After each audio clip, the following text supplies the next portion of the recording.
mmadụ n'ọnwụnwa onye mee nke ọma ebulie ya elu si ya jide nke o ji na-aga n'ihu biko ka anyị gbakọ kịta wee kele Eze-Ana Eze-Ana ị ga-adị Eze-Ana ugochitubelu nwoke ọma na oraifite ị ga-adị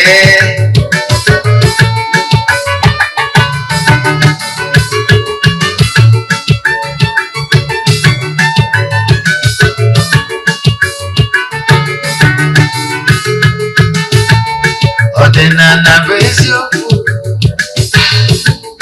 ọdịnala bụ ụzọ ndụ ị ma na o nwere olu na-eti mkpu na-asị ụmụ Igbo chigharịa ụmụ Igbo chigharịa kwa mbọsị ọ na-eti n'ụtụtụ n'abalị ọ nọ na nkụzi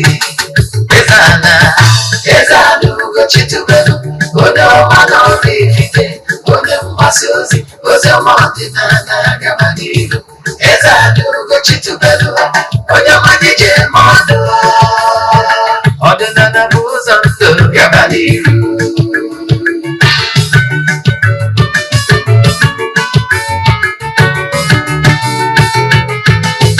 Eze-Ana ugochitubelu onye ọma na oraifite onye mgbasa ozi ọma ọdịnala gaba n'ihu Eze-Ana ugochitubelu onye ọma dije mmadụ ọdịnala bụ ụzọ ndụ gaba n'ihu Eze-Ana ga-adị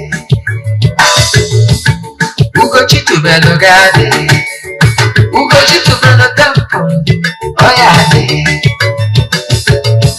maka na eziokwu akwa chacha ndị okenye dị anyị fọnta mbaki ndị ochie dị anyị fọnta mbaki fọnta sekara aka ghọrọ ụmụ Igbo si anyị rapụ nke anyị na nke feka mma bụrụ Baịbụl bịa akwụkwọ akụkọ wepụta chọọchị fa okpuru ụka bịakwa ụtụtụ ọma na ụmụ ọdịnala Igbo anyị abịakwanụ n'oge awa nke eziokwu oge anyị ji awa eziokwu niile agba nke ọ bụ mụ nwa bụ Ogbuefi Eze-Ana ugochitubelu na-anọ n'isi ya maka ndị ọ bụ tata bụ izizi ha na-esonyere m na soshal midia maọbụ n'eziokwu TV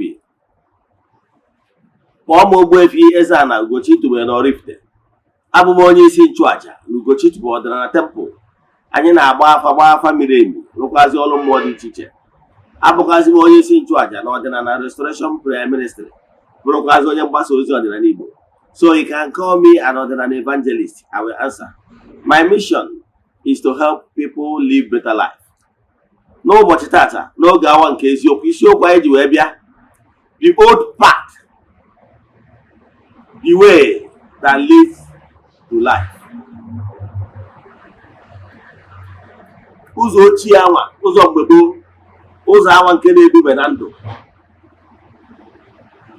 nyewa bụ isiokwu anyị. Mana bifo anyị gaa n'iru na nkụzi anyị ji bịa n'ụbọchị taa ka anyị maa ọkwa dị mkpa. Echefuna na aja anyị na-achụ n'igwe ọnwa ọbụla nke ọnwa Jenụwarị ka na-aga n'iru. Anyị ga-achịkọta ya ụbọchị ikpeazụ nke ọnwa Jenụwarị. Sesọ ndị sonyere na ya bụ aja ga-enweta ya bụ ihe onyonyo nchịkọta ya n'ụbọchị ikpeazụ na Jenụwarị. Echefuna na anyị anaghị eshi ihu ọrụ na soshal midia maọbụ testimonies maka na ọ dịrọ necessary. Mana I can tell you na ike dị na aja a na-achụ n'igwe maka na igwe bụ ike. Anyị achụbagori aja ihe karịrị arọ na-abụ over 2 years now. And I can tell you na o nwere ndị na-esonyere anyị na aja since anyị bidoro ya till date.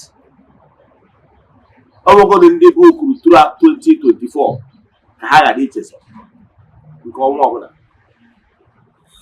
Ị ka nwere ike isonye. Distance abụrụ ebari a na aja anyị na-achụ na temple maọbụ n'afọ anyị na-agba ma ọrụ mmụọ ọbụla anyị na-alụ. Ị nwere ike isonye n'ebe ọbụla ị nọ na nsọtụ ụwa dum maka na Ikechukwu ruru mba dum. Ihe anyị na-eme bụ ka isonye na ya bụ aja. Ị ga-ewetara anyị ozi theatre prayer request anyị ga-edebe n'ọta na-achụ aja na-agụ ọfọ na-ekwubi okwu n'isi gị n'isi ụtụtụ a. Ejegori m na temple chụọ aja gụọ ọfọ kwubi okwu n'isi ndị niile sonyere anyị na nke ọnwa Jenụwarị a. ihe anyị ga-eme bụ na anyị ga-edebie na-ekwubi okwu n'isi gị ganye n'ụbọchị ikpeazụ anyị ga-achịkọta ya. Anyị na-egoro ihe ọrụ na-eri ihe sara aka nye na mmiri jee chụọ aja n'isi mmadụ dum, gbagota na tempụl chụọ aja to entities of powers n'afa mmadụ dum. Then ọ bụrụ na anyị mesịa nke a, anyị na-eje n'ebe nchụaja gbuo ebulu wee mee sara aka. I can tell you n'ike dị na aja a na-achụ n'igwe maka na igwe bike. Yes, if you don't like what is happening around you, you need to join this aja a na-achụ n'igwe. Yes. Then ka bụ ihe kwesịrị ịma. Ọ bụrụ na ị chọrọ isonye na aja, ihe ị ga-emewu, ị ga-eweta nchọnchọ ego ị ga-eji wee sọpọtụ ya bụ aja. Echatịzie m na WhatsApp 08138243871. I repeat again, 08138243871 maọbụ 08057837672. N'anya na screen gị, ị ga-afụ nọmba na-aga n'ebe anwa. Na ọ bụrụ na ị na-esonyere anyị na YouTube maọbụ n'Eziokwu TV, ị ga-afụ nọmba na-aga na ya screen. Yes, ọnya bụ nọmba ka ị ga-eji wee chatị m. Yes, chatịzie m, agwazie gị other details I need from you in order to book you. Nke ọzọ, ọ bụrụ na ị na-esonyere m n'Eziokwu TV, Eziokwu TV the first ordinary Igbo channel. Yes, ọ bụrụ na ị na-esonyere anyị n'Eziokwu TV, and Eziokwu TV belong to the temple. Yes, ọ bụrụ na ị na-esonyere anyị n'Eziokwu TV, nkụzi ihe na-anụ taa, ịchọ ịnụ ya ọzọ ma ọ bụ na ị chọrọ ishare ya mmadụ, jee na my private YouTube channel Ogbuefi Eze-Ana ugochitubelu oraifite. Ifia ị ga-afụkwazi over 1000 lectures na nkụzi niile anyị na-akụzi n'ọdịnala Igbo ụbọchị ọbụla. In fact, o nwere ihe ọbụla na-akpọgoju anyị n'ọdịnala Igbo ị ga-eje na ya channel anyị emetụbara aka. Yes, ọ bụkwazie niile na-esonyere anyị site n'Eziokwu TV, o nwee Nollywood movie ọbụla ịwọchị na channel a, eche ịwọchị ya ọzọ, jee na my YouTube channel Eziokwu Great Movies, ị ga-awọchị ya. Maọbụ ijekwazie na Ugochitubelu movie productions na YouTube ịwọchịkwazi ya. Ọ bụrụ na Igbo movie, jee na Eziokwu TV Nollywood movies ịwọchịkwa ya. Ka ị na-esonyere anyị, na-emetụ aka na share button, na invite your friends ka ha nụ from the horse's mouth. Emezina ihere. Ụfọdụ n'ime ụlọ adịghị share our messages because ị chọrọ ka ndị mmadụ gbasa mmalụ n'ihi na-eso onye ọdịnala. Ị chọrọ ka ndị mmadụ ma na-enwe new awakening. You are deceiving yourself, I can tell you. Mark my words today, in the next 15 to 20 years, ọdịnala Igbo enwelu, our ancestors are reincarnating massively. Enwelu great minds reincarnate now. Ọdịnala Igbo have come to stay. So you better join the movement now. Oge na-abịa oge ọdịnala Igbo abụrụzi ihe a na-ezo ezo. Pụta ihe, I can tell you. Ozuzu iyi na-ezo nwere ike bụ cause of your problem. All nwere people your destiny helpers na-elocate na-achị locate gị, mana because na ị na-hide ha mara ebe ekwu. That's why he has been eluding you. All this why ị na-ezo ezo is so hiding your identity. Gere ebe ole digoro to. Metụ aka na share button, hapụ ihe ndị mmadụ ga-ekwu. Ị na-ege ntị. Obere asịrị 1 week, nnukwu asịrị 1 month to end ya. Ị na-ege ntị. Metụ aka na share button ka ị na-eme nke ka Chukwu Okike pụrụ ime ihe niile gọzie gị n'ebe ọ dị ukwuu. Now, nke a bụ ofu. Nke ọzọzie bụ na-emetụ aka na share button, na-esonyere anyị n'oge awa nke eziokwu. Ka anyị bezie na nkụzi anyị dị maka ya bịa gbara ọkpụrụ. Ihe anyị na-achọ ịkọwalụ gị bụ n'isiokwu anyị bụ akwụkwọ Jeremaya 6 verses 16. Emesịa anyị agụpụta ya ka ịnụ ya ka ọ ghara esi n'osi na n'ọnụ wee pụta. Wee na-asị, gị nwawo onye pụtara ụwa gbagharị, gị jụọ ụzọ nke ndị nna nna gị ha soro, n'ụzọ a ga-eme ka ị nwee ndụ, n'ụzọ a ga-eme ka ọ gaziere gị. Agwacha gị so ụzọ na-eduba na ndụ, ụzọ nke ndị nna nna gị ha soro, eju onye nwa bụ nsogbu. Gee ntị ka a gụọrọ anyị Jeremiah 6 verse 16. Biko gụọrọ anyị Jeremiah 6:16. Okay. Thus says the Lord, stand by the road and look and ask for the ancient path where the good way is, and walk in it and find rest for your souls. But they said, we will not walk in it. Thank you. Ịnụgo ọbụrụ ntị m ka ntị ụnụ na-agwara ụnụ ndị na-achọ kere ụzọ anyị ga-eso. Gị onye na-anụ olu m, ị na ha eche sị kere ụzọ ị ga-eso. ị ga-eso ụka ụzọ ndị ụka ọbịa ka ị ga-eso ụzọ ọdịnala. Ọ sịghị gị nọrọ jụọ ese kọrọ ụzọ nke ndị nna nna ha, ụzọ nna nna gị ha soro, ụzọ ndị mgbe ochie. Ọ sị na ụzọ a ga-eme ka ị nwee udo, ụzọ a ga-eme ka ị nwee ndụ. Ọ sị mana agwara gị so ụzọ ndị a, ụzọ nke ndị nna nna gị ha soro, ịjụ. Onye nwa bụ nsogbu gị, ị na-ege ntị. Gị nwere onwe gị ka nọ na-asị kere ụzọ ị ga-eso. I can tell you, ọ bụrụ na isi ka ị soro ụzọ nke ndị nna nna gị ha Jeremaya na-ekwu maka ya, ọ ga-abalị gị. You know why? Ihe ndị agwa gị gị soro ụzọ nke ndị nna nna gị ha soro bụ n'ụzọ ahụ ka ndị ikwu gị na ndị ibe gị na ndị ichie na ndị egene na ndị mbụ na ndị anịkatana ndị nna nna gị ha soro. Inweghị ikwu na ibe ndị nọ n'ụzọ a, ndị ga-enye aka na-ayọtara gị ayọ, na-eme ka ihe ụwa dịrị gị mfe, mana ị jụrụ ajụ n'ime eso ụzọ a. Onye nwa bụ nsogbu. Jeremaya kwuru na ọ bụrụ na ị pụtara ihe ụwa gbagịgharị, ị mara ọzọ ụzọ ị ga-eso. Ọ sị gị jụọ ese kele ụzọ ahụ ndị nna nna gị ha soro na mbụ, n'ụzọ ahụ ụzọ ga-enyere gị aka na ndụ, n'ụzọ a ga-eme ka ọ dịrị gị mma, n'ụzọ ahụ ụzọ ga-enye gị ndụ. Ịjụ. Onye nwa bụ nsogbu. Ị na-ege ntị? Gee ntị ka m kọwara what you don't know. Ihe mara ọbụla ihe na-esi na nke onye wee na-akarịa. Ihe mara ọbụla na isonye n'ụzọ ahụ ị nwere ikwu na ibe na ụmụ mmụọ dị iche iche, ya forces are already aligned with this path. Ọ ga-abalị uru. Ọ nkụ dị na mba na-eghere mba ndị. Let me quote this again. O nwere any country ọbụla na-enwe massive success in ihe ọbụla ha tinyere aka. Like as you know, the Chinese and the Indians are the fastest growing economy. Because na ha ka sonyere n'ụzọ ahụ ndị nna nna ha sonyere na mbụ. Ọnya akpata ha ji aga n'iru. Maka na ndị nna nna ha atụgo ntọala usoro ha ga-esi na-ebi ndụ, ha wee align onwe ha with it, wee bara uru. Mana ihe kpatara gị nwere onwe gị na-achọ ka ị bụrụ a pathfinder, ụzọ ị na-eso abụrụ ụzọ ndị nna nna gị ha soro na mbụ. So you are charting a new course, and onye kpatara iji find it difficult.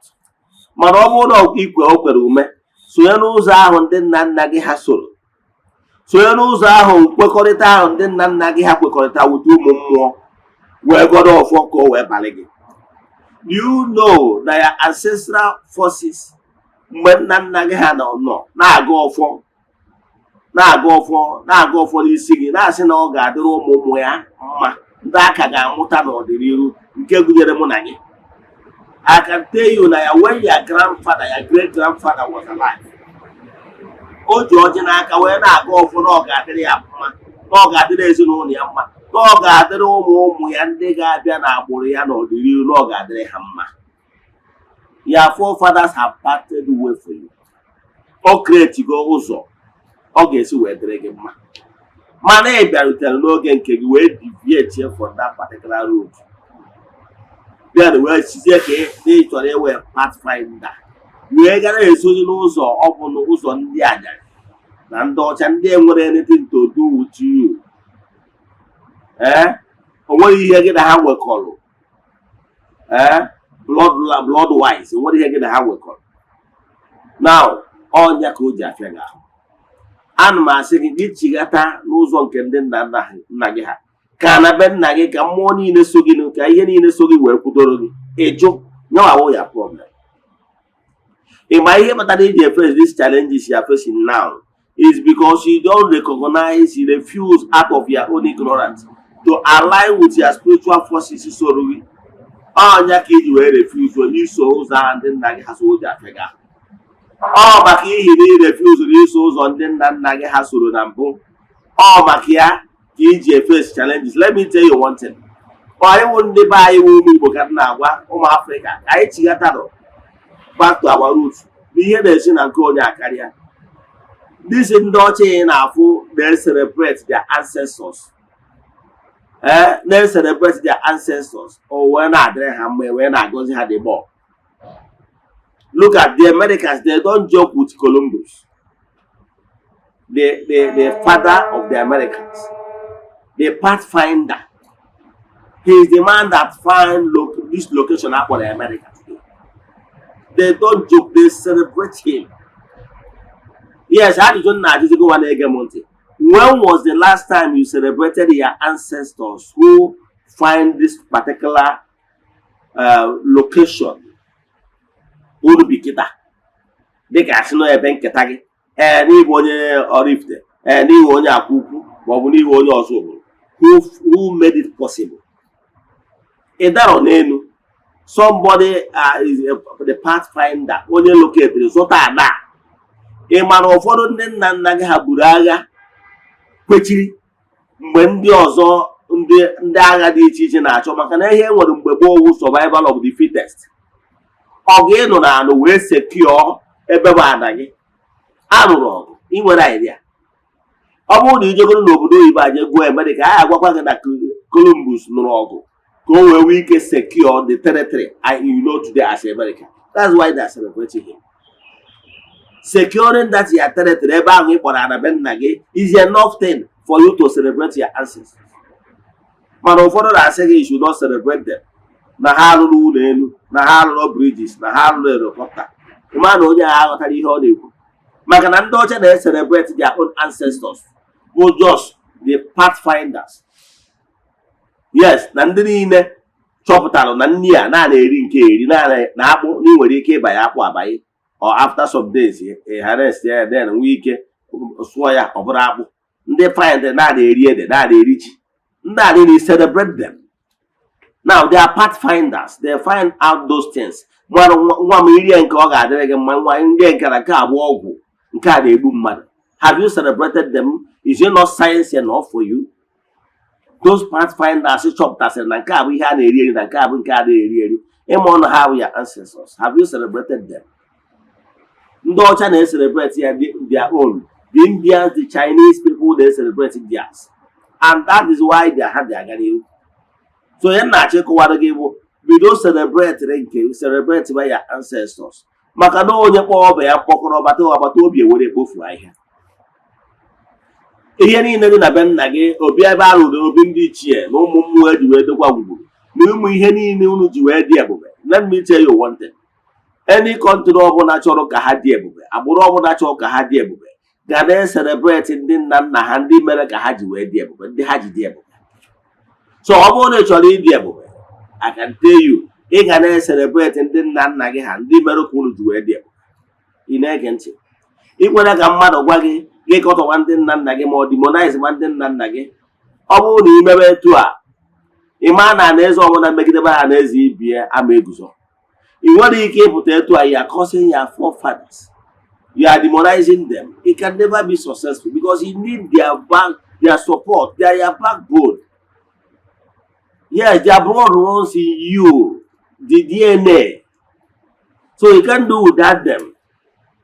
Haga kanuru onu akwagi.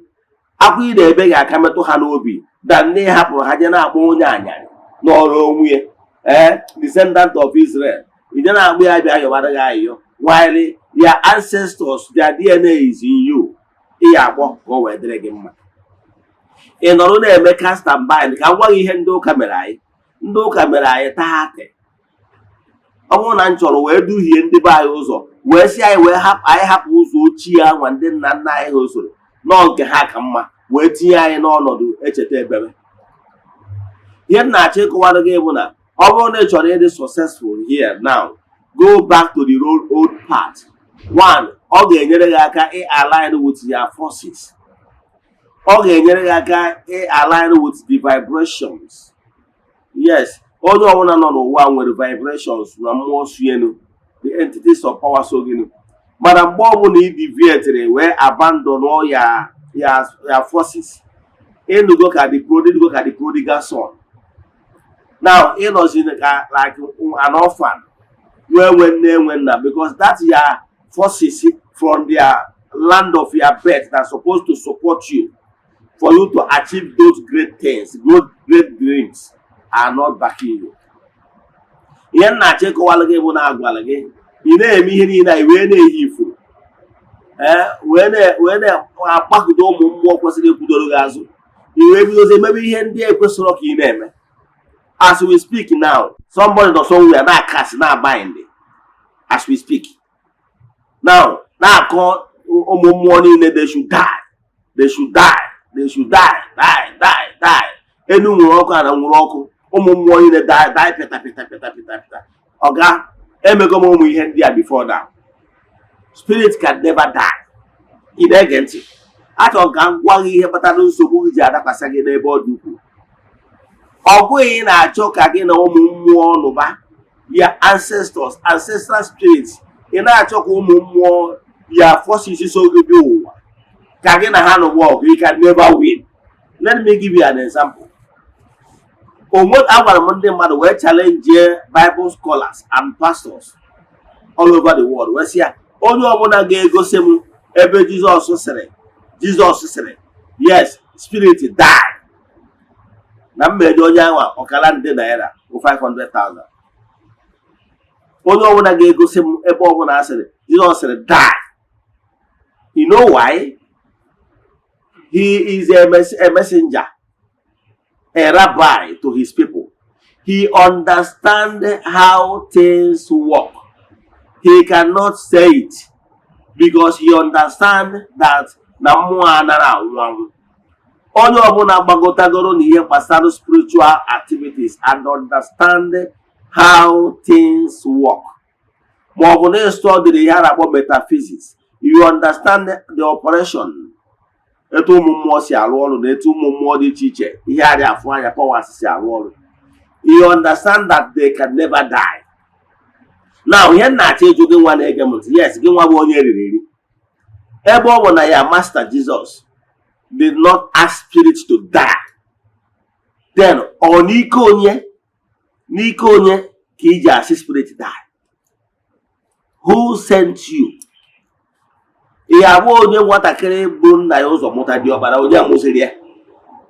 Ebe ọ gị na nna gị ekwu Jesus does not have the capacity, and because no ghọtalụ na ọ dịrọ possible esi mmụọ nwụọ, ọ n'ike onye ka ị na-asị mmụọ nwụọ? Answer me.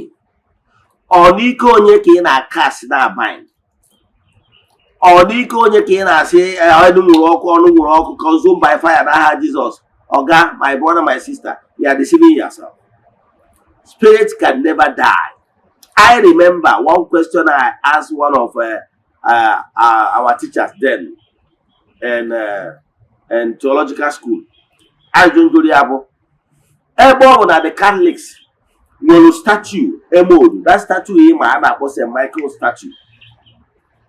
Eba wakoro only painted as a Lucifer. Lucifer simply means the morning star. It's a beautiful angel, most beautiful. That Lucifer had a kumakia, maroma. In order to demonize Africa, they painted Lucifer black. On what they hear now, no church or you open you open half you no other one. They painted black. John had my painted white.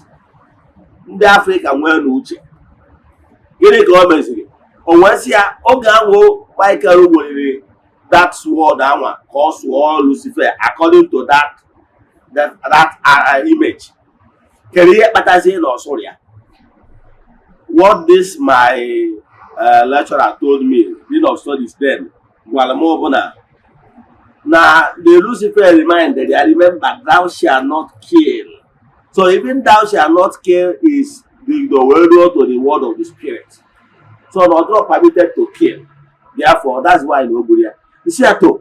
Ebo na angel enwere power. Mmụọ bụ na enwere ike power bụ na igbu mmụọ ibia. Now, and Jesus lu Messiah gị nwa na-ege ntị enwere ike igbu mmụọ si mmụọ nwụọ.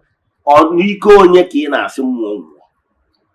So why is saying this abracadabra and kabashi na-eme? Ịmụrụ na ọ dị awọ. O nwere ihe na-aghọta. Eso m n'oge mgbe eriri m eriri m front and back. Eso m na ndị na-ekwudo ụzọ abracadabra and kabashi. I can tell you that time na anyị na-asị na anyị guzo n'oke nkume ahụ Jizọs wee na-asị ka ha niile kwụọ na mkpọrọgwụ aha Jizọs. Ọ ga ihe ndị a dawo. Ọsọ ebe nwere na shout hit na-eme gị is not working. Ị na-ege ntị. Mmụọ agbanwụ na taanwụ ka mmakwalụ ga-atụ maka o nwere ike ọ bụrụ na ichezọ maka obere uche Jizọs gị kwuru sị ihe o nwere ike imewu onye ọbụla bụ onye akpọrọ ọrụ nwere ike imewu. Ị nwere ike ịgwa mmụọ unclean spirit to depart from whoever ọ ya hapụ onye oji. Ihe Jizọs nwere ike imewu wee sị mmụọ ya si n'ime onye apụọ, you should get out. That is the ihe o nwere ike imewu mana die ọmanwụ. So kedizie ebe isi wee nweta dị isi ya ike ife iluru na iji asị mmụọ ya nwụọ. Mmụọ ama nwụnata. Ị na-ege ntị. So ihe na-achọ ịkọwalụ gị bụ na ọ bụrụ na ị kwenyere na mmụọ ama nwụnata, kedu ihe ị na-ewe esiri onwe taa? Ị na-ege ntị. Ihe ị dịrị ime wutu ụmụ mmụọ bụ ime udo ka mmadụ ga-atụ. O nwere ebe ekwu na Jizọs kwuru akụkọ na Baịbụl. Mma eji Baịbụl wee mmadụ ga-atụ. Yes, e ji eji Baịbụl mmadụ ga-atụ na mma eji akwụkwọ egugoro wee mmadụ ga-atụ. O wee sị na ọ fụrụ onye unclean spirit possessed. O wee jụọ ha onye ka unu bụ? Ha wee sị ya na ha bụ igwe region. O wee sị oke ngwa na onye unu ji dị ezinụlọ ya mkpa. Unu si n'ime onye apụta banye n'ime igwe ezi. Nyanwa na onwe ya bụ daba anyị amadugo na ụmụ mmụọ anọ n'ime onye a were na-enye nsogbu n'ime onye a. Na ọ bụrụ na ha nwa anwa abanye na animal na ha ga-akọs more havoc. Now, nya ka o ji si ha si n'ime onye apụta ha banye n'ime igwe ezi. Nyanwa na onwe ya ma too well na ọ bụrụ ha na ha banye n'ime igwe ezi na ha ga-ara arụ to the stream and na ga-sacrifice ha. So o ji ha wee gboo onwe. O ji ha wee gboo onwe in order for the man onye ọ chọrọ ideliver ka o nwere onwe. N'ọdịnala Igbo anyị na-eme day in day out. O nwere ihe anyị na-akpọ igbo onwe. O nwere onye nwere ike ọ bụrụ na o nwere forces na-enye nsogbu n'ebe ọ nọ. Then ihe na-edere bụ ịjụ ha kere ihe a ga-emerụ ụlọ. Ụlọ hapụ onye uru. Wee sị gị wetara anyị ka achụpụrụ anyị aja nke a. Anyị were ihe ọbụla ha chọrọ wee nye ha hapụ onye ha ji. So ọ bụrụ taa ka anyị mewere n'ọdịnala Igbo. Ị na-ege ntị. Ana m achọ ịkọwara gị bụ na agba onwe and n'onwe ka ọ gbara. O nwere onye ga-enwe case ka m gekwa lụtara gị. O nwere ebe ọ na-abụ ọ na-akụzi nkụzi ọsị mmụọ ọjọọ si n'ime mmadụ pụta. O nwere onye ga-enwe problem ike okwu ọnụ ka ị na-edere na tempụ anyị na-eme ihe. O nwere onye ga-enwe problem ihe ị na-edere ike okwu ọnụ kwubie okwu n'aha Chukwu okike pụrụ ime ihe niile. Onye ahụ enwere onwe ya. Yes, mana o nwere ndị problem ha dị too strong na ike okwu ọ na-alone will not solve their problem.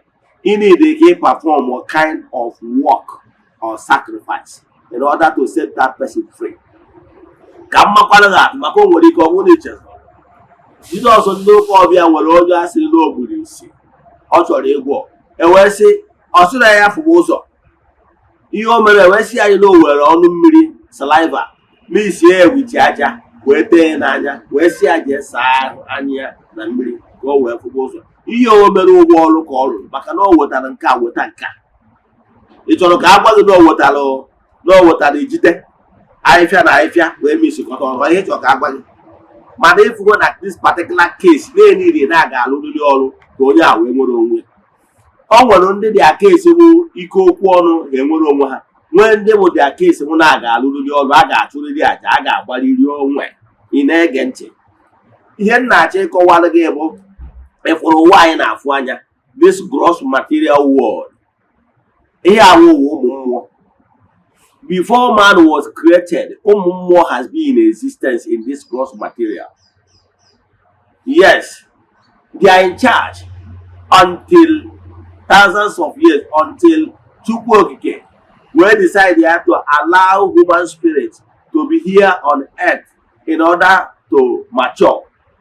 Now, because of the human spirit is higher than the animistic realm, and wherever a human being can able the caretaker, carry those spirit above all those earthly beings. Now, man, we can never achieve great things without working in harmony with all those earthly elements, because we need them. In order for us to succeed massively. So, to succeed massively, he must ask for that the old part. maka na ụmụ mmụọ amarụ the do's and don'ts. Ha amachara ebe niile. So ọ gị na ha dị na mma wee nwee ike wee mepere gị ụzọ ka ị wee nwee ike wee live in this world harmoniously. Ị na-ege ntị? So mgbe ọbụla ị chọrọ ka ije gbaa ha war, you can never win. Ị na-ege ntị? Ụmụ mmụọ enwere ife ha lụzuru. Gị nwa na onwe gị bụ onye ọgbanje, gị nwa na onwe gị bụ nwa mmiri, je na-asị I cast, I bind, oga, my sister, my brother. Ihe emegido a cast and bind can never win. And instead of going win, you are compounding your problem. You know why? These spirits can never die. And whenever they perceive that you hate them, whenever they perceive with their enemy, or guy, you suffer.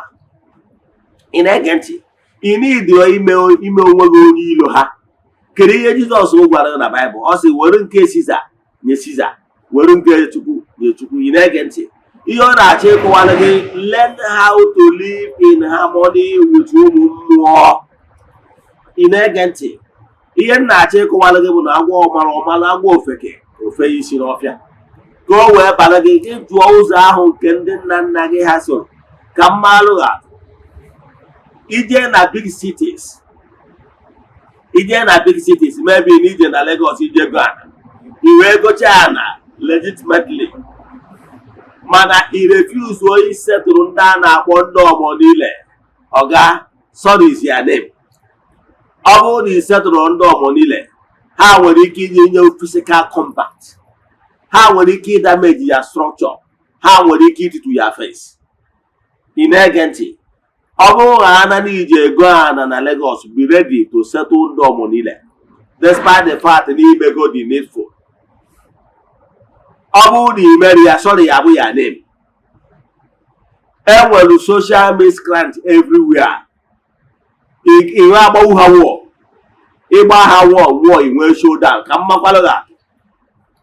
Ọ bụrụ na ịbụ onye gogoro ana na South East, adịm ekwu maka na igoro na ụmụnna gị, mana ịnwa anwa wee pụta wee je gụọ ana, mebi na igoro ana na Ọnịcha, ma ọ na igoro na Ọba, ma ọ na igoro na Obosi, ma ọ bụ na igoro na Mpọ, ka mma alụ ga-atụ. O nwere ndị a na-akpọ ijegochegoro ana gị anwa sign all the documents, legal documents. E nwere ndị a na-akpọ ndị youth. Ọ bụrụ na Ọba, ama living witness, maka na enwere m plot na ana, enwere m ana na Ọba. Iluo na Ọba, o nwere ndị a na-akpọ youth, Ọba youth. Eji m ya amatụ ndị Ọba ọbụla ka nne anụm akọta ụnụ, mana ana m achịkọwara ihe na-eme eme. Iji egocha ana anwa ụbọchị anwa ya asị na ịbịara ịwa foundation, boys ga-abịa, boys na-abịa ebe a nwere ike ịkarịta apị. Ị na-ege ntị? Ha ga-awakpo gị na that plot anwa. N'igolo ana does not mean na ime enye ha ego ha. Iju na ime enye ha ego ha nwere ike iji 2x2 pịagbuo gị bịa. Iji that place, ọ bụrụ na o nwere ụmụazị na-atọ ọdụrụ cement, ha ga-command ha to stop work. Ọnwụ onye n'ime ha refuse na enwere ike ịpịa 2x2. Enwere ike ime nwere gọvanọ na saịdị okirikiri a na-agwa gị, ịghọta ihe a na-agwa gị. Ịghọtara ya? O nwere ihe i kwutere ya na-abụrụ ị ga-enyerịrị kọmanda ego a. Ego a na-enwe receipt. Ego a bụ ego ndị youth, ego ndị na-awa ọfịa ka a na-akpụ ya. Like during my own time, I gave 50,000 naira then. Yes, many years ago. That 50,000 wugoro ego those youth ga-eke, the commander na ụmụ ọrụ ya eke. Then, ọ bụrụzie nọ nke ndị nwere ego nkọ na-abazi na etu ha si ekezi the youth, nke na-abazi nke chairman na asan, nke a nwee ike inwe receipt. Ego ọnụ ha kpọziere gị na ha negotiate we. Ọ bụrụ na ejo na ya akwụ ụgwọ ahụ ịma arụ data ụlọ, isi ọnwụ mee foundation, ị na-apụta the next morning fụ na akwatugoro ya face, nwere ihe ya eme, lọs onye ka ọ bụ. Mana in order for you inwe harmony, ihe ị ga-eme after ka ị setụrụ chagolo ndị nwaanyị, setụrụkwa ndị youth maka ndị ụta. Ị na-ege ntị? Otu ihe dọkịta jee gota keke, igota keke na si na ijere setụrụ na-ekwuru ụgwọ Soludo, ma jụzie na ime enye ndị agboro ego nke ha, ọ ga-aya emebi keke gị. Adị emebicha keke gị, ịma ọkwa kwụọ ya nwe ụgwọ bifo iri odo keke. Ị na-ege ntị? Now, ndị ahụ social miscreant must settle them. Ọ bụrụ ị chọrọ inwe harmony, etu ahụ ọ dị na mmadụ ka ọ dị na mmụọ. enwere ụmụ mmụọ ndị na-arụ ezigbo ọrụ, nwekwa ndị isi ka ebiri isi ka akụwasịa. Ihe m na-achọ ịkọwara gị n'idiri ịgba wọọ, ịgba wọọ, you cannot win. Isi na-asị ya gota bọs, otu bọọsụ ọbụla ị chọrọ igota ma transport company ọbụla ị chọrọ igota transport vehicle ọbụla ịgote ya, jee gbaa akwụkwọ gọọmenti. Ịgbacha akwụkwọ gọọmenti tinye ya na line jụ na ime esetụrụ ndị agboro. Ọgụ ọ bụrụ na emebigo moto gị a mara na ọ bụrụ m na-agwa gị. So ọ bụrụ na ị chọrọ ịgba na that road, ị ka gbaghara isetụrụcha gọọmenti isetụrụ ndị agboro. If not, ime ọpret ị na-ege ntị. Ọ maka gịnwa bụ onye agụmentị maka na-agwa. Ọ bụrụ ara na ị nọ n'ụwa ị ga-esetụrịrị ụmụ mmụọ, setụrụ ndị na-agasa. Ị ga-esetụrụ ha. Ọ bụrụ na isetụrụ inwe never know peace. Ana m atiwara gị aka oyibo nsogbe ka m gwa gị etu ọ dị. Enidi ọm ipentịrị gị okwu. Mana ọ bụrụ na esi na gị na ha ga-agba wọọ, ọ gị agbagodo wọọ gị kike ya. Ọ gụwa ga-elu ifu. So ya na-achọ ịgwa gị gụnwa bụ onye ọma na-ege ntị. Ịgbazi na wọọ otu ụmụ mmụọ, imebizi n'okwu mmụọ dị be nna gị. Ọfọ be nna gị unu mebiri jee wachie ya, gị na ụmụ mmụọ ha dị ama aka. O nwere ifefe lụzuru. Ana m achọ ịgwa gị ka m gwa gị ya hụ ha. Ụmụ mmụọ enwere ihe ha lụzuru. Ọ bụrụ na ịchọ ọkwụrụ dị na mmụọ na-adị na mmụọ, ọkwa na ụrụchọ ọkwụrụ usegbu na esebe. Mmụọ ka ha bụ they live eternity.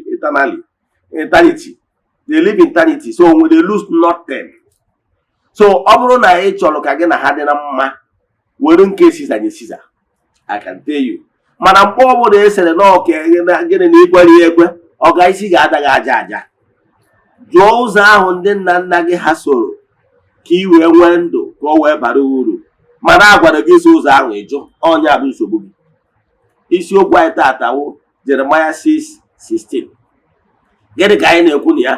Jụọ ụzọ ahụ ndị nna nna gị ha soro. Ruo n'ụzọ ahụ ndị nna nna gị ha soro.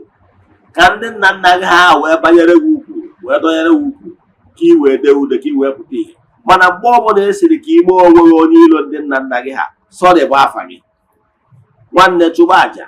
Nwanne medu ihe niile na ngwurube nna gị. Ọ bụrụ na ngwurube nna gị ewu ngwuru ebe akpọtụburu agwụ, ebe emebiri ihe ọdịnala, nna nna gị ha, nna gị wee pụta, ọ bụrụ na eriri nna ya eri, nna gị wee jụ na ya ama eme wee jebe ụka, o wee na-agasara ụlọ ihe.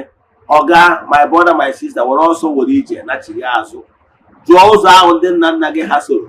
Medu ihe ị kwesịrị imedo, mee udo, ma o wee bara uru. Ana m achọ ịgwa gị na ọ bụrụ na iwe onye nwere ọkpụkpọ oku, ọtụtụ ndị mmadụ enweghị ike ịgbagide afọ kpatara ha nwere kọlụ. Ị na-asị onye a je nwere kọlụ, ọsọ gee na ụdị ya ya arụ ya, maka na eriri ya eri, ọ chọrọ ka asị alụwa n'ụdị ụka. Mana ịma na agwụ dị na bụ n'ụwa agwụ ọdịnala. Kedu ihe ị na-achọrọ n'ụdị ụka? Ọ ma efekọkwana gị. Ihe m na-achọ ịkọwara gị bụ hapụ ihe ndị mmadụ na-ekwu. I'm a living witness. Agwụmara m eju na m agha alụ maka n'ihi na nna echi ihe ndị mmadụ ya ekwu, mpịawa azụ wee dị. O nwere ike ọ bụrụ na ị gebere ntị wee nụ my story. My late father kwesịrị ịbụ a herbalist na-enye ọgwụ, maka na nnukwu nna anyị nyere ọgwụ gwọọ ya dị iche iche during his time. Eze-Ana ebu o chiri ọzọ. Now o wee bụrụ na nna m wụ onye nwe ya nwoke nyere ya dị close na-ejinyere ya aka nye na-akpata mgbọrọgwụ na mkpa ife. Mana nna m tolitere ụdị ụtọ na o jere ụka, o jere akwụkwọ jee Standard 6 enwere mgbe ndị ụka ọbịa bịara. So na o jechara Standard 6 ya nwa so na-eje ụka onye nkụzi ewee rie ya. O wee jụ na ọma akarị ọfọ nwanne ya nyere ya wee je tụfuo ya. O nwere ike ọ bụrụ na wọchị bụ ọda fim a na-akpọ Rejected Staff, true life story. O wee bụrụ na o ji mecha were ọfọ a wee tụfuo. Ọ sị na ya tụfuru ọfọ a many years down the line, obi na-amaghị ikpe na ọfọ anya tụfuru nwere ike imecha anya nsogbu. Mgbe o ji wee jezie na ebe ahụ, ọ bụrụ na ndị nwe anaghị esugbu ana ahụ ọkụ daa ọfọ is gone. Mgbe ọ na-agwa m ihe a, ọ na-akọrọ bịara ihu be anyị many years ago. Mgbe ahụ eriri m eri anọkwụ n'ụka ọbịa. Mana mgbe a na-eme experience na rise and fall maka na akpatara m ego n'oge. Na o wee sị ya wanda wee nọrọ ya ala, o wee kọrọ m akụkọ a. Mana ọfọ ahụ o nwere ihe m nwere ya, maka na mgbe ahụ na-erikwuru m eri asị onye ụka ọbịa. So o nwere ihe m fụrụ, not a big deal na ọfọ na-eluzu gị ya. So o nwere ihe m fụrụ ya. Nna m na onwe ya nna m mana o nwere ihe na-eme ebe ọnwụ na-eji na-ezi ozi nwoke ọ na ịmarọ na inwere kọl nna m na-asị ya ọjụkwasị kere ụdị kọl asị ya na ọdịnala n'ihi enyekwa mgbọrọgwụ ọ sị na ya adịrị interested na ya ejego fan ụka mgbe my late father nwere all diocese Nnewi diocese karịa maka na o so na ndị isi kwaya then na diocese ị na-ege ntị so after ka emechara ihe ndị fada one ma one ndị bịa bịa n'ihe so after ka emechara ihe niile a gịnị mere o wee kwechiri ụmụ mmụọ kwechiri a na-agbachiri ụzọ ọlụcha ka elefantị orie ka ọkụkọ ọlụcha ka elefantị orie ka ọkụkọ ganye na mgbe ha mechaziri wee megide wee sị ya nwoke na ị ga-anatawa ebe ọ na ejere ya arụ ọrụ ekwere ya arụ o wee ya nwa ahụ ya wee naba Chukwu ka ọ yachaziri ha ọ na-asị mgbe ahụ ọka ya chighakwa n'ọdịnala jee gwachie ọfọ despite ụka niile ya jere ọ nọ na contemplate ihe mmadụ ga-ekwu finally mgbe o mechara wee naba Chukwu ka ọ nabaziri Chukwu anwa the whole body maka when he was alive the thing na eme affect that much because the father if your father is still alive you got ihe a na-akọ because ọ ga na-ewe that body yes o nwere ike ọ na-ebu ya ọ ga na-emetụkwa ụmụ ya affect maka na ọ nọrọ n'ihu ọrịa anyway but ọ madị too much till ịchọ ya ọbụrụ na ịfụrọ mgbe a chọziri ọnwụ na ọfụrọ the mantle of leadership now have to fall on me mgbe aka m ji wee je gbaa afọ for the first time a na-agba ha n'afọ na-ekwu okwu ọfọ kere ọfọ a na-ekwu maka ya ihe a agbagodo afọ achọpụta ọbụrụ na ọnya gba ọfọ a na-ekwu maka ya ewee jụọ nke maka ọfọ si na actually na memetụ amam ihe a na-akpọ ọfọ at that point in time however na my father told me a story about ọfọ ọkwa etu aka ji si m jee wachie data ọfọ na ọfọ ya etufuru mgbe ahụ o tufuru ọfọ a ka o tufuru all the good wishes and longings of our ancestors. So I have to go and retrieve that offer back. That's the only solution. That once I retrieve it back, all the family wealth and whatever goodies we have lost will be restored. When you're watching your offer, that will woke off also of the temple in Agenti. So here in our word of store, when the stores the offer, you know, my video. I'm gonna be going to pass through. But I can tell you, as for the road of the old path, Magara. Ọ bụrụ na ese ka ịwaba ụzọ ọfụ ọ dịrị ọrụ gị isi ada ụzọ anyị na-awa ebe ị na-eji etere aka because your ancestors anọ that part mana isonu n'ụzọ existing road dịbụ adị already ọ ga-akarị mfe asịgoro uri na ahịhịa na ogwu na ọkịrịka etochigie because of many years unattended to. I can tell you I will help you ka clear that part ọ ga-akarị gị mma maka na ụzọ ahụ ụmụ mmụọ ndị nna nna gị ha soro na mbụ mana mgbe ọbụla na-asị ka ịchaatị ya glucose ọ ga-achọkwa gị arụ maka na ime enwe ụmụ mmụọ na ndị nna nna gị ha ga-adọnyere ugwu ndị ihe na-akpọ bụ ndị anyarị ha ma adọnyekwara ugwu maka na ha ekwuchabere okwu ụmụ mmụọ na ndị befa ị na-ege ntị so kedu ihe na-achọ ịkọwa na ya ihe na-achọ ịkọwara gị bụ find the old path ọ bụrụ na ọrụ mara gị na ị nwere kọl jee chukwa agwụ gị chukwa agwụ ikwu nne nne agwụ ikwu nna nna chukwa mmụọ dị na nke ọ ya bara uru mgbe m na-achọ ịghọ ego ihe a bụ na o nwezi oge mpịawa azụ m ruru napụ m ihe njide ebube napụ m ihe na-enye m obi aṅụrị wee sị mba na asị nwatakịrị ma ihe ya si n'anwụ pụta wee si n'anwụ pụta wee kweta na mma ejeje asaja bụ kọl amaghị m ihe na pas tru mana ana m achọ ịgwa gị na m nwere onwe m o nwere ụka ị ga-aka ị ga-asị na ịkarịrị m ka m na-agwa gị ana m achọ ịgwa gị na ebido m na age of 20 na ọ na pulpit bido kwuwa okwu ebido m na early 20s 22 goes be crusade na anọ na seminar ị na-ege ntị ebido m na early 20 before 22 years anọwago mmego program na television with theologians na All Hallows Seminary a na-akpọ the program Maria Television TV Council anyị na-eme every Friday then by 8:30 to 9 p.m. ọ bụ na ndị the Reverend Fathers theologians na-eme that program ebe anyị na-defend the Catholic faith. I happen to be the youngest among them all then. ị ga-afịa so ebesi ọwụ na ịma ndị a na-eyi nnukwu scapula na-ebi ibu front and back anyị nwebere introduce eso m na-eyi mgbe ahụ ị na-ege ntị ọ bụrụ na ịma onye a na-akpọ Bọd Innocent o were ebe iri anyị nwabụ ndị jee na nke mgbe ọ ka dị ndụ ị na-ege ntị so ihe niile abụ ihe niile eso m nọrọ na-eso na-ekuzi nkụzi nke okwukwe n'ụlọ ụka every Sunday mma na-akụzi ka a ghara ekuzi aghara akụzi before benediction abịa m gara akụzi fara abata ọsị m gaba n'iru ọ nọ n'ala na-ege ntị maka na ọ mara ihe m na-ekwu na-make sense. So I defended the church. So ihe na-achị kụwara gị enwe na-ejesigharị m ya as we speak now. My lineage, 2 of my lineage direct blood cousins were Reverend Father. You na-ege ntị.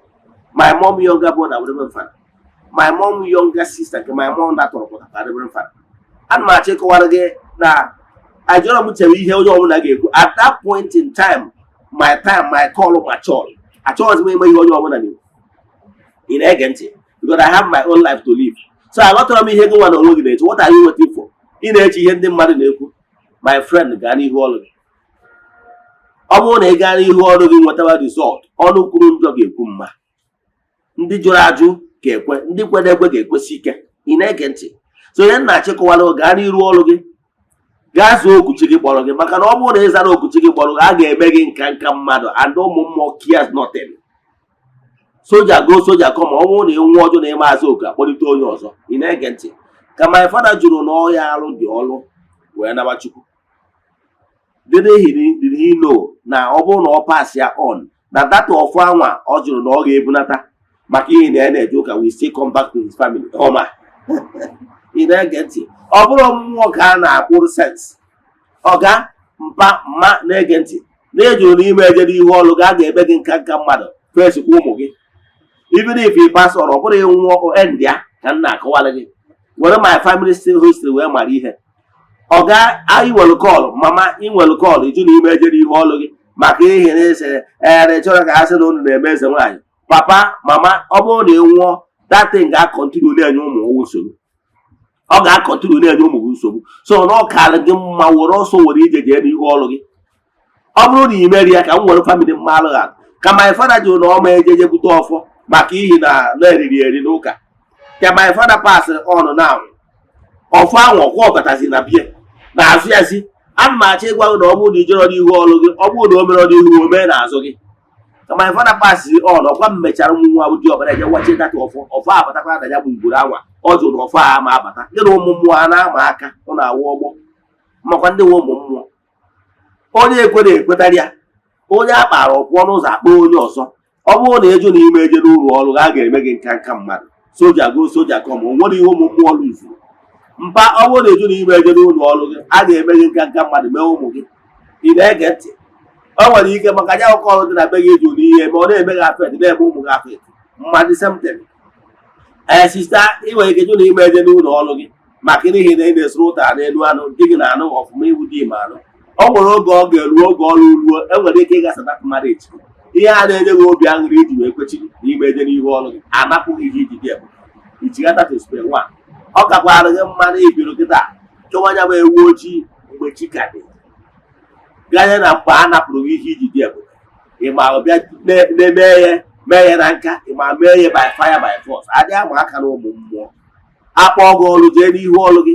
Ọ bụrụ na akpọrọ gị ọrụ na o nwere ihe ndị asị gị dozie ka unu dozie ihe ezinụlọ unu ji wee dị ebube jee dozie ya ka unu wee dị ebube.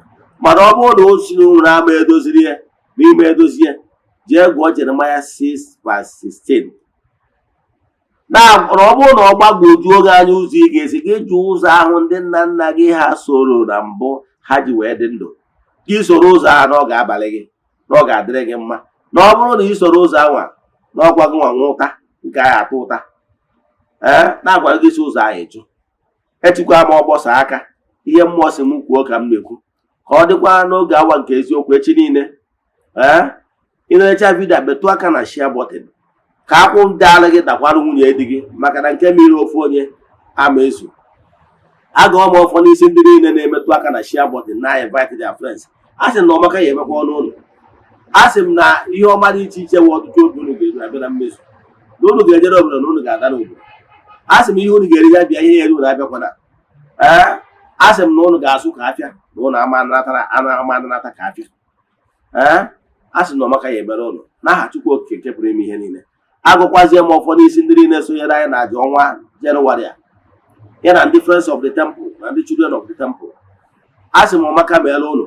A sị m na unu ga-eweta ihe ọma dị na mba na niile unu nọ wee werata n'ụlọ maka na akụlụ ụlọ ekwu onye bara ya nọ. N'aha Chukwu Okike nke pụrụ ime ihe niile onye ike niile si n'aka ya bịa. Ya gazie ọ ga-adịkwa echi niile n'oge awa nke eziokwu. Ọ bụrụ na ị chọrọ ka agbalụ gị afa miri emi ma ọ bụ na o nwere ajụjụ ị nwere na nkụzi a, send alụ meseji na WhatsApp 08138243871. I repeat 08013824371 ma ọ bụ 08057837672. I repeat 08057837672. A sịrị m na ọ bụrụ na ọnwa egburu ọjọọ eji wee chụọ aja na emechaa na ọ ga-eburiri ome ka emesịa nụ.